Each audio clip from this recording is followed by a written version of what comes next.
basics of research for your project, a quick glimpse, a very quick glimpse into the basics of thesis writing, just for this class, so that you'll have an idea for all the mails I've been getting. I thought, this would be a good point to start also. And I'll start off right here. Uh, what's motivated you to write? I'm just giving you the basics, right, of thesis writing. And what's motivated you to write? Why do you want to write it down? Right? Why do you want to write something new? Catherine Belsey says, no, something new that you would like to contribute to the already existing body of knowledge. That's what research is all about. So why do you want to write it down basically? Is it because of, three things? I just appended three things here. Just have a look at this. What's your motivation to write? Is it because of fear? Is it because your teacher, your professor, right, might scold you or might take you to task? Is it because of that you want to write it down? Or is it because of some incentive-based motivation, we call it? Now, if I write it down well, maybe I can do better, right, in my academic career later. I can get into a very good, PhD at a very good university. Is it something related, incentive-based? Is it or somebody has told you, if you do your thesis well, we can have it published? Is it incentive-based? Or is it the last one, internal motivation? Is it because you have something unique to tell the world, some unique idea waiting to come out, some unique thought waiting to come out? What is your motivation to write? Is it just because of this academic drudge of an exercise that you want to do it? Or is it because you have something unique, like Chinu Achebe says, something unique I want to share with the world? And if there is something unique you want to share with the world, please remember there is a beautiful thought given by, I'll just, this is a quote given by Arjuna Padre. Please remember this quote for your life, right?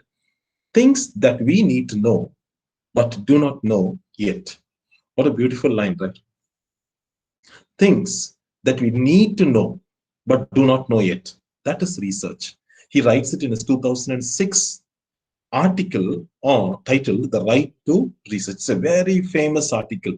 It's just around 10 pages, if I'm right, just 10 pages. You can have a look at it, read through it at your leisure, right? And you will have an idea of what research is all about.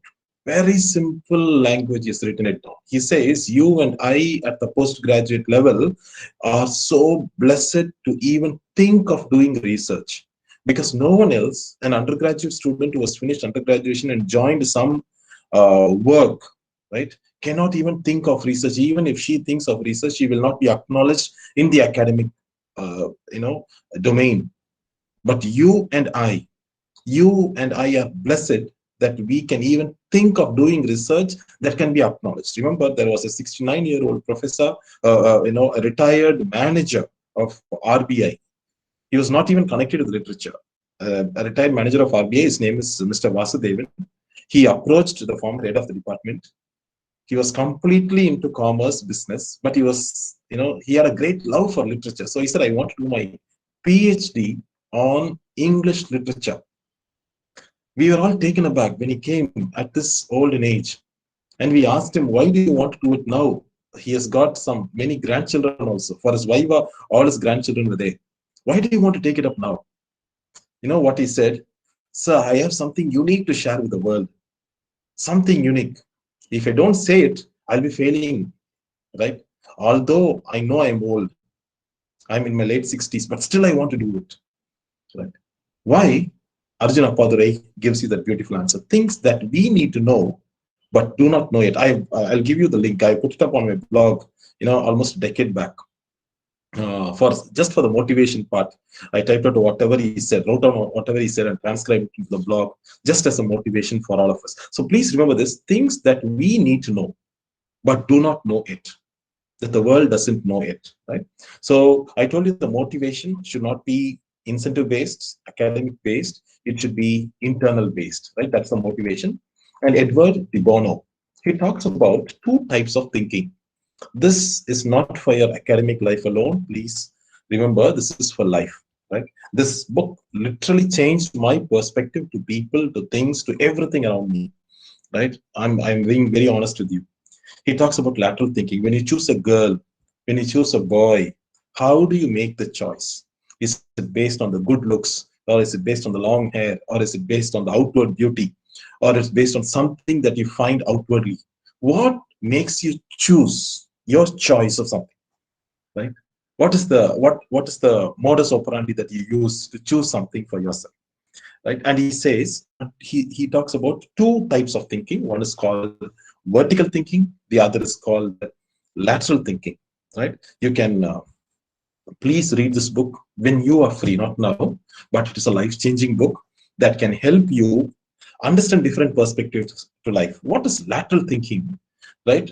It is it is not vertical thinking, the usual way we think, right? But right, see the last two lines there, disrupting an apparent thinking sequence. I'll just give you an example of disrupting an apparent thinking sequence. We all know this book, written by, because all of us know this book, right? Jane Eyre by uh, Charlotte Bronte. All of us know this book. And when we want to do a reading on this book, a critical study on this book, some, article, research article, or, some uh, presentation or thesis on this book, how will we do it? Right? Maybe, possibly, right? Character portrayal of Jane Eyre, or trauma, or childhood, right? Problems that she underwent. A whole lot of things are there, right? Victorian prudery, a whole lot of things we can do. But there were two who decided to do it on the last two lines mentioned here, disrupting an apparent thinking sequence. What's that? They focused on, in the year 1979, we all know that work, the book that they've written, Mad Woman in the Attic, Sandra Gilbert and Susan Gubar. What was that? They disrupted an apparent thinking sequence. All of us have been told that Bertha Mason, right, was the mad woman in the attic.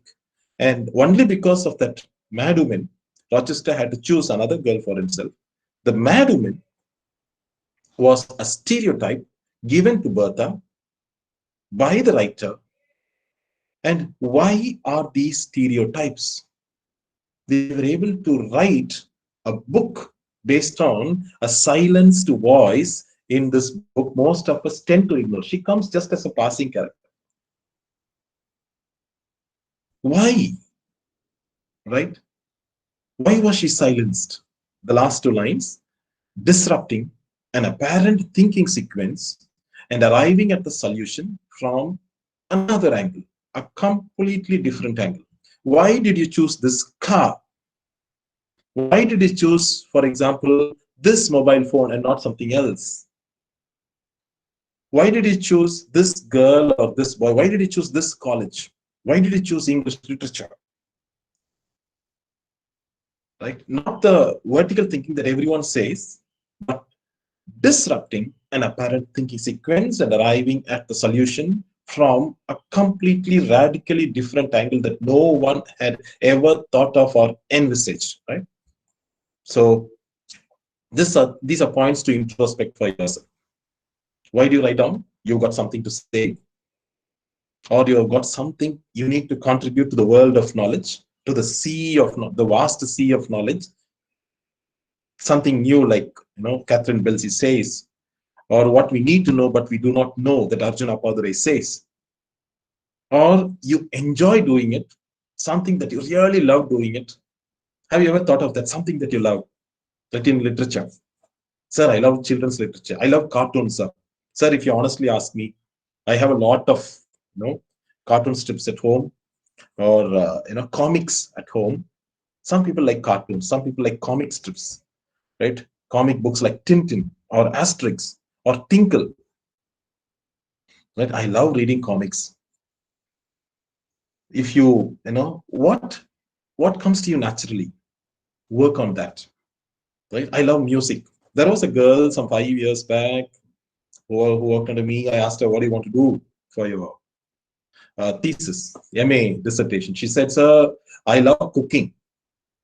So I want to do something connected with cooking in literature. Good gastronomic literature is there." And she did an amazing, because she loves cooking. And she says, "Sir, I have done some YouTube videos also on cooking." Good, my girl, you can work on that. And she did an amazing, right? And there was another guy, he wanted to work on the portrayal of women in advertisements in the print media, right? For example, do I have, yeah, just give me a minute. Yeah, this is yesterday's, not today's, right? Uh, I buy 6 newspapers a day. For example, in the Hindu, right? In the Hindu, over a period of time, or in the Times of India, over a period of time, the portrayal of women in advertisements, not in the visual media, it will be huge, in print media. This is what he did, no, for a particular period of time during the festive season. It could be Diwali or Pongal or Christmas or any festive season. He said, "Sir, I want to work on this. Just 1 week of newspapers, print media, select newspapers, and I like to focus on advertisements that focus on women in their advertisements." I was so happy. Good. Not necessary that you should use only the book as a text, right? In the post-structural scenario, everything becomes a text. Even I told you, the grocery bill that you buy every day, that you consume every day, can be analyzed as a text, right? So, enjoy doing something. It could be, "Sir, I have read Tinkle from my childhood." Most of you, right, would be able to tell me that, "Sir, I have uh, read Tinkle from my childhood, or Tintin from my childhood." What did you find strange about Tintin? Disrupting, disrupting the thinking. If you can work on that, it could be one thought. Please don't think, right, you need to work on, right, hundreds of, you need to work on hundreds of ideas. Only one idea. You should just take up one idea and work on that idea, not more, right? Just one idea, because this is an MA dissertation, not a PhD, right? And the narrower you are, the focused you can be. Just imagine you are in love with 5 people. You can't do justice to all the 5. If you're in love with one person, you can devote your time. I'm just giving you an analogy. Don't take it very seriously. If you're in love with one person, you can devote all your time and energy to that one person and be loyal, be sincere. The same way to your MA dissertation also. Take up just one thought. You can't, you can't give a panacea or a cure to all the, problems in society. But you can try giving a remedy, try suggesting a remedy to one problem in society, not in all sections of society, in one section of society, right? And that is what we mean by narrowing down in your research. So something that you enjoy doing, think. This evening, think, what do I enjoy doing? What do I love doing? Reading. Is it, it could be YouTube videos, or it could be, the news readers.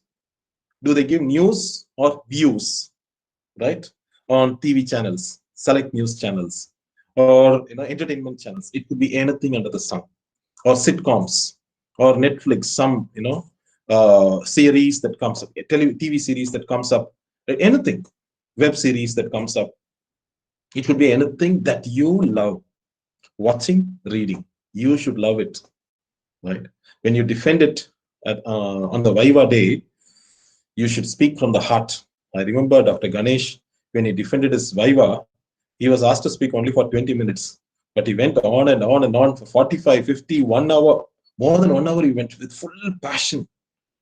There was no stopping him. Everyone was spellbound listening to him, right? That should be your, aim. That should be your, attitude. I should do something that I enjoy doing with passion. And anyone asks me, I should be able to defend it, right? Hey, this is my MA dissertation. You want to ask me any questions? Shoot, I'm willing to defend you. I'm willing to defend my thesis. I'm willing to defend myself, right, against your questions. Right? Is it for improving your CV alone? Good if if you think it that way, because for your PhD, many of our students, at least 10 of our students from the second MA class last year, have registered for the PhD now. And there, the questions, I was in some of the DC meetings, also doctoral committee meetings, and the questions they asked were, what did you do for your MA dissertation?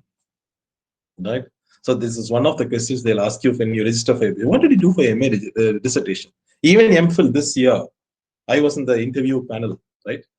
Many students were there waiting to be interviewed. The first question when I was asked to interview the students, I asked was, what did you do for MA dissertation? Why? Right? Where did you get your resources? Which libraries did you visit? But this year, now MPhil students have joined. Right?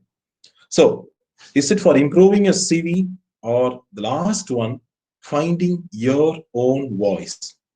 Right? That is very, very important. Right? My own voice. No one else can say it the way I want to say it.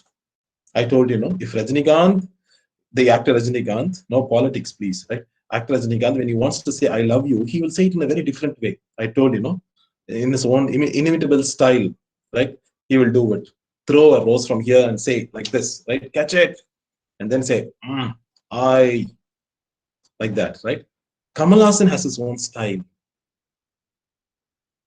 Shah Rukh Khan, Salman Khan, everyone has their own voice, their style of doing things.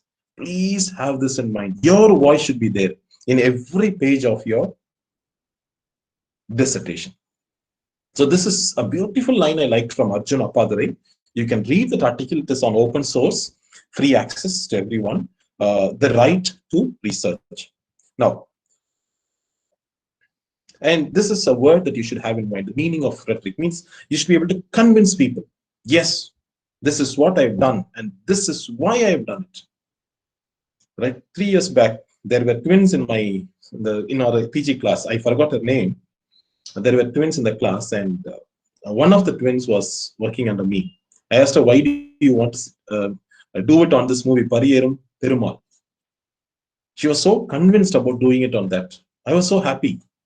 And then her MA dissertation is one of the best I've ever seen. So beautifully, she went to the Anna Center Library, stayed there for many, many days. She was there. She did extensive research and she did an amazing dissertation. She was able to convince me, sir, I suggested, right? Why don't you compare this with another English movie, something like that? She was so convincing. That is what we mean by persuasion. You should be able to persuade, right? Why you took it up? Why do you want to do it under this topic or this author, right? That is called rhetoric, right?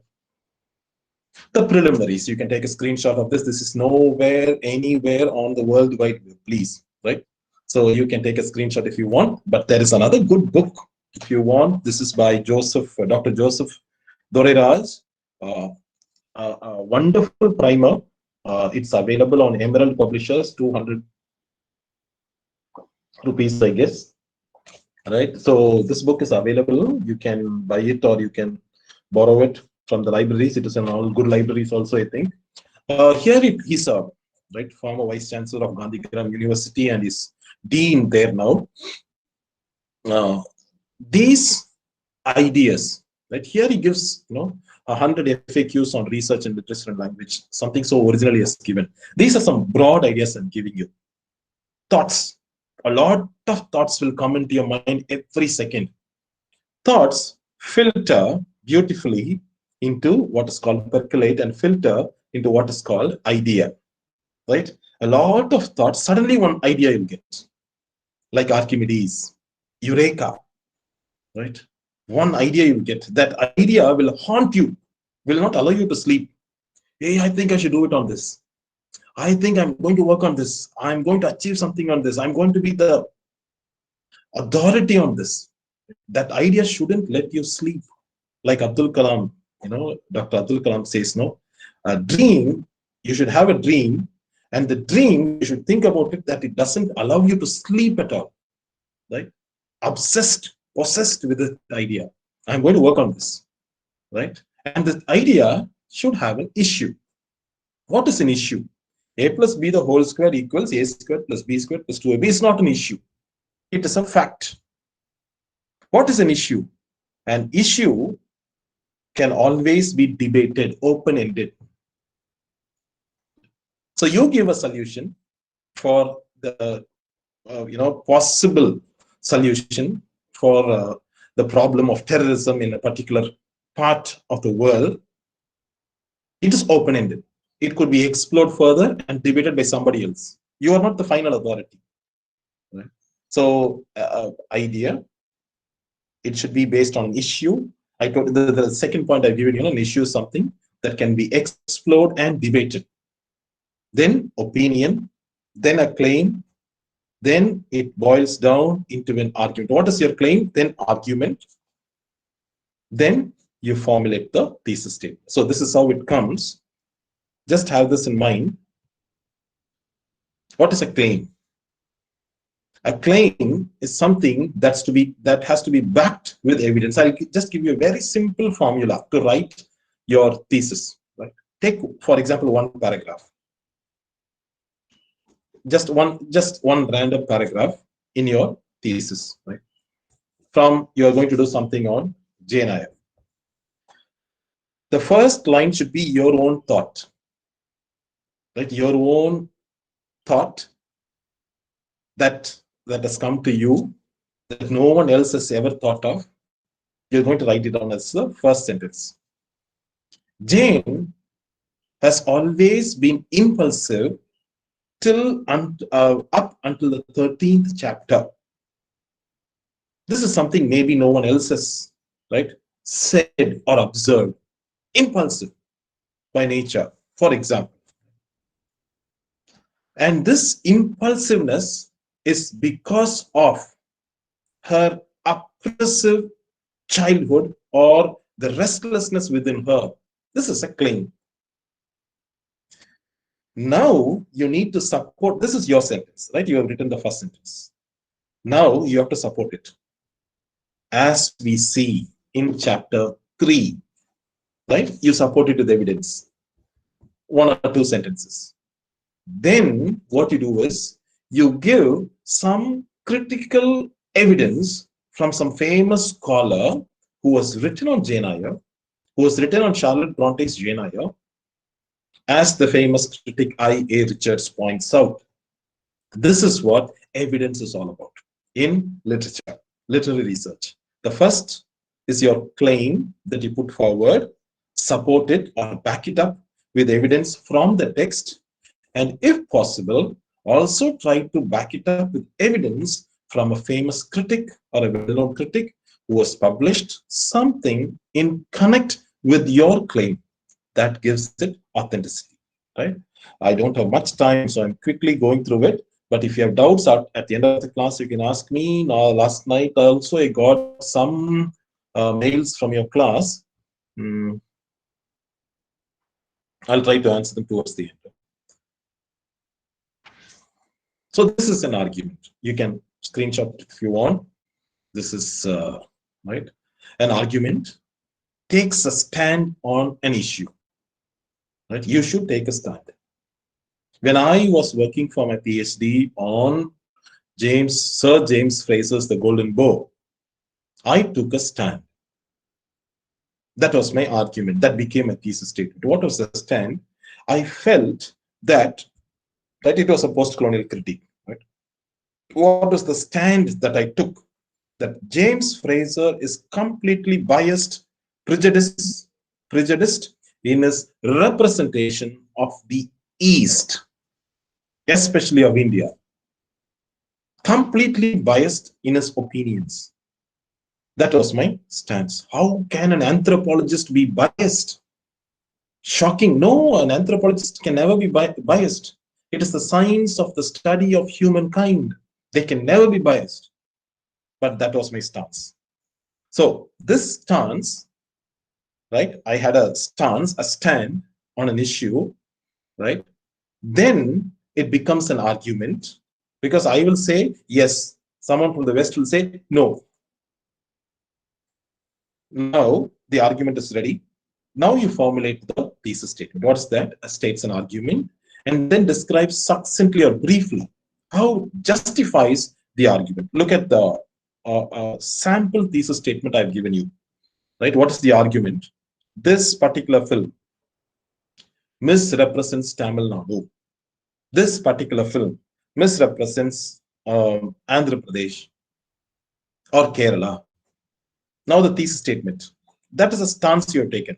No, this film is bad. This film is misrepresenting women, misrepresenting children. This is bad. Now you have to formulate the thesis statement. You've taken a stance. I don't like this film. This is misrepresenting. How? Right? You're going to argue on that. Now you're formulating a thesis statement. So the first thing that your guide will ask you is, what is your thesis statement? Now you can, write it down. The film misrepresents Tamil Nadu. How? Because it ignores the development of Tamil Nadu from the industrial and commercial point. This is something that I've just given it. It is nowhere, right? Just like that I've given it. How does it misrepresent, right? Because it ignores, sidesteps the development of Tamil Nadu from the industrial and commercial points of view. Now, this is most important. Yesterday also, one of you was asking me, can I work on two, theories? I said, take one. The reason is you have to narrow down. You can't do justice to both. You can't just do justice to me. Lots of ideas will come. Good. I appreciate you for that.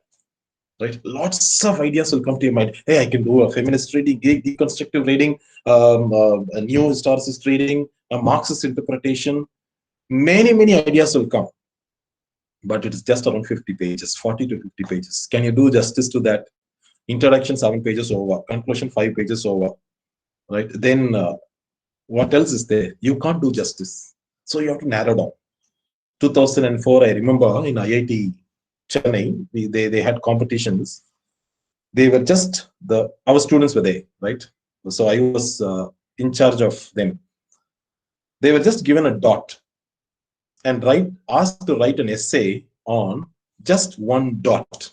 Can you imagine, right? Just one dot like this, right? And they were asked to write an essay of 1,500 words on a dot. Can you write an essay on a dot, just a dot? But our students wrote, right? A student from the economics department got the first prize, right? He wrote it. Narrow down to a dot. Narrow down, narrow further down, narrow still further down. You can't do justice to all the characters in Jane Eyre in a particular dissertation. But if you can do an insightful analysis of one character, you can also do a PhD on that. So narrowing down, still further, just take one theory. Theory is not needed. Theory is just a prop. Prop means, like a banyan tree has prop roots, support roots. Theory is just a prop. Without theory also, you can still do your MA dissertation, right? So still further down. So this is an advertisement, an imagined advertisement. See the caption of the advertisement. Why do it the hard way when you can be rich now? Why do it the hard way when you can be rich now? It took me 5 years to make my first million. This is right. I made my second million in 6 weeks. Now we just can't stop making money. I own 4 luxury villas on 3 continents, 5 top-of-the-range sports cars, and my own helicopter. Most important of all, the financial security of my family is ensured. Now I want to share my good fortune with you. By following my simple instructions, you too can become be a millionaire within just a few months. There is no risk and it just can't fail. I've already helped hundreds of people attain the dream of a new life. They are so grateful to me. No longer do they worry about domestic bills, health care, or the children's education. Their future is certain and yours can be too. Just call me on the number below and I will send you my introductory pack free of charge. Now, can you accept this advertisement at face value? Who is giving this advertisement? What is she or he trying to say? Is it the truth? Or is it a misrepresentation? or is it falsehood? Can anyone make their first million in just 5 years and second million in just 6 weeks? Is it possible? And I own 4 luxury villas on 3 continents, 5 top of the range sports cars, and my own helicopter. Is it really possible? And has the advertiser given any substantiation for their advertisement? Where, why, who? Nothing. But just says call this number. The last line, call now and let your life change forever for the better. Will you believe whatever is said in this advertisement? Will you believe everything that is said here? Think about it this way. Will you believe everything that is said here? Will you take everything for face value? And that is where research comes in. The critical spirit within you. Why do I question Charlotte Bronte at this point? I told you, right? Things we need to know, but we do not know it. That spirit of questioning. I don't agree with what Charlotte Bronte says here in this book, Jane Eyre, when it comes to Bertha Mason, when it comes to Rochester. I don't agree with what she says about John Rivers. I won't accept everything at face value, what is given to me. Something that is given in the newspapers, or something that is given in the media, or something that has been handed down to me for generations. I don't accept anything as face value. Just because my parents did it doesn't mean that I should also do it. Knowledge is more than just facts. That's what you do in research. Evaluation of any knowledge, right, is very important. If knowledge was simply a set of facts, we could take all that we read at face value. Now, we know knowledge also means interpretation and the use of past facts to help us make predictions about future facts. Knowledge also means interpretation. That is what you do in your dissertation, in your research. Right. So quickly, you can have this in mind. Who is a critical reader? A critical reader is interested in whether there is another possible interpretation that has not been considered. Right? I'm not going into this now because you won't have time. These are resources that are available at your disposal. If you want later, I can help you on that. Right. This is Nisha's favorite quote. I just loved quoting him, Nisha. There are only interpretations. So what is your interpretation of Jane Eyre? It could sound stupid to others, but it is your interpretation because there are no facts, only interpretations. We have never seen objective reality for what it truly is. Rather, we only know our experience of what we think is objective reality. The construction of one's own reality. How do you view, for example, Jane? Is she a victim or a victor? Is she a victim of circumstances?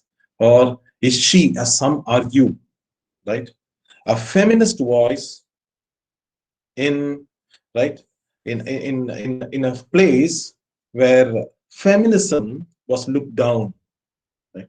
Femininity was extolled or celebrated, not feminism. So, just 3 M's please have in mind.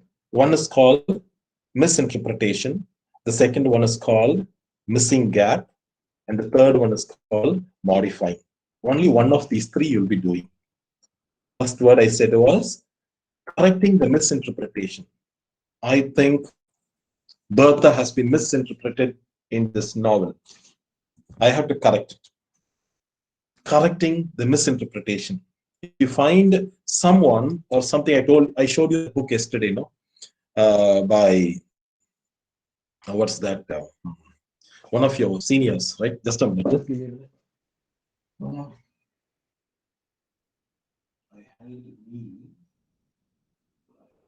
I'm sorry. Correcting the misinterpretations model. Misrepresentation or misinterpretation. You have to correct it. Right. For example, I'm just suggesting.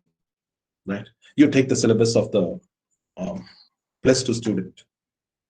Right. And have a look at it. And then you want to suggest changes.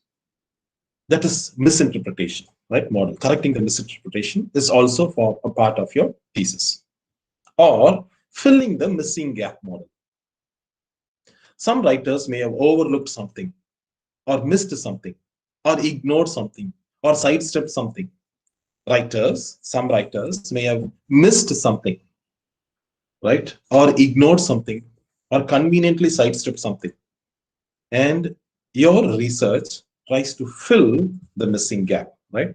So the first one I said was correcting the misinterpretation. 3 M's have this in mind.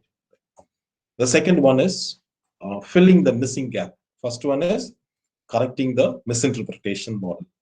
The second one is filling the missing gap model. The third one is modifying model, right? These three have them. All those scholars have claimed, yeah, I don't have time for examples now.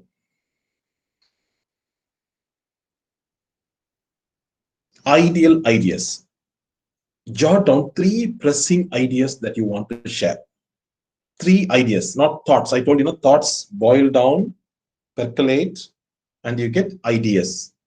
So just 3 ideas that you desperately want to share with the world. Sudha Murthy is one writer who has not been explored much. I'm just giving you clues, right?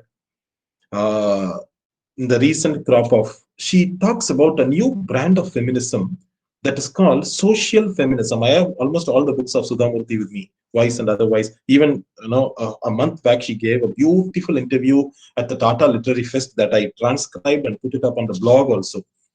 I admire her, right, for her courage and for the brand of feminism that we call social feminism.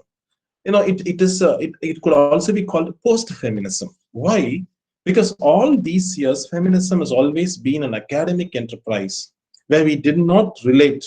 We've always been talking in hi-fi rooms, air-conditioned rooms, about the plight of the masses. Gayatri Spivak spoke about the plight of the Bangladeshi women in the war, right? Buchi Emuchita or Alice Walker. But they have not been able to relate with the masses. Social feminism talks about connecting with women in the field, in the sense in society. Not socialist feminism. There is a difference. So now something pressing that you want to share, something that doesn't allow you to sleep. Don't think about it from an intellectual perspective. Don't think about any dissertation or paper from the mind. From here, it should go to the mind. From here, it should touch here. If it doesn't touch you here, right, it will never touch anyone, right? It will be an exercise in futility.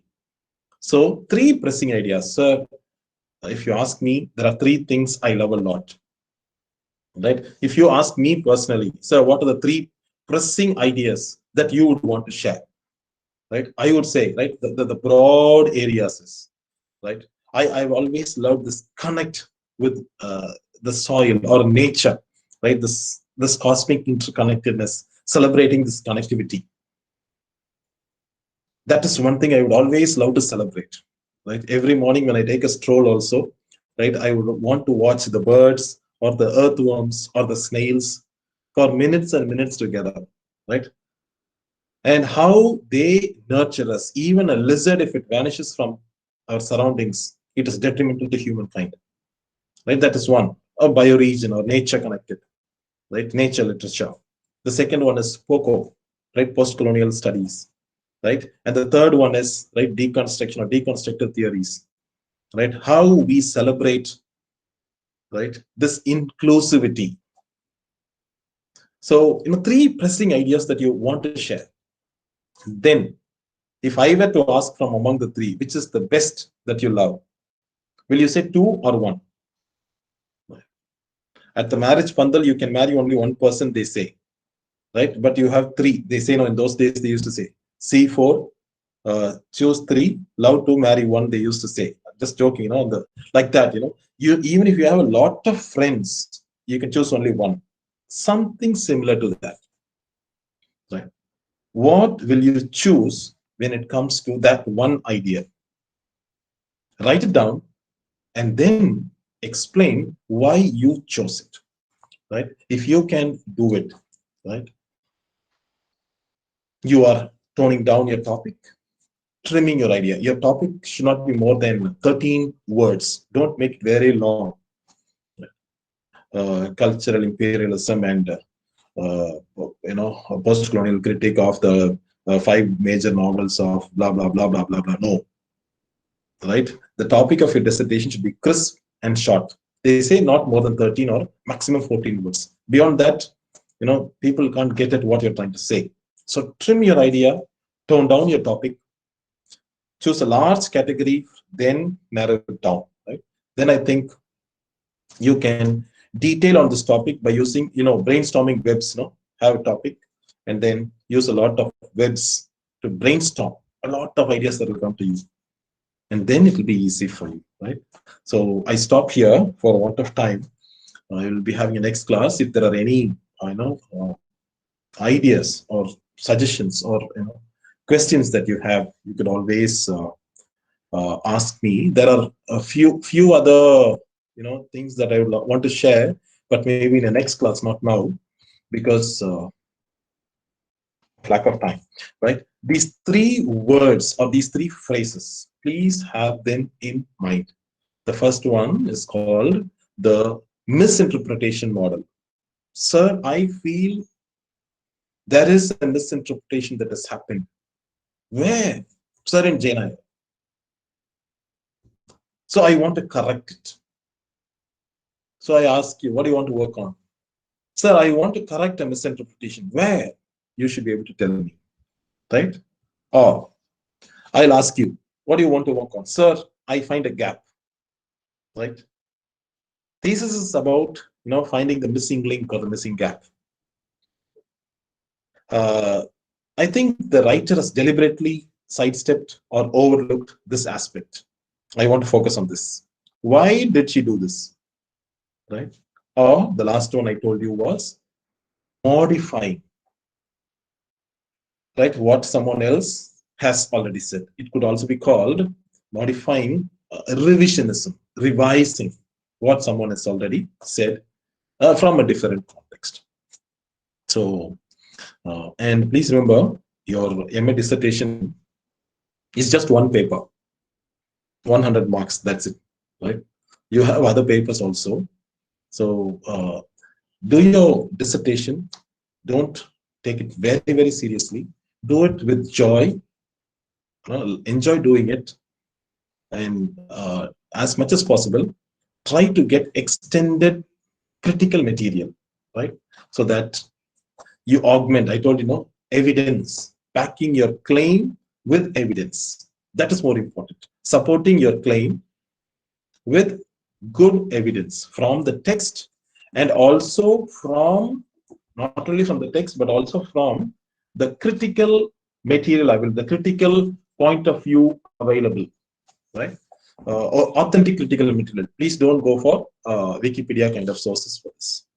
All the best for your dissertation. I hope I've tried to answer some, right, of the various facets of a good dissertation. There are much more to cover, but the limited time, I don't think, right, I can do justice to everything. I hope I've given you a small vignette, right, of what you're trying to do. All the best. Right, thank you.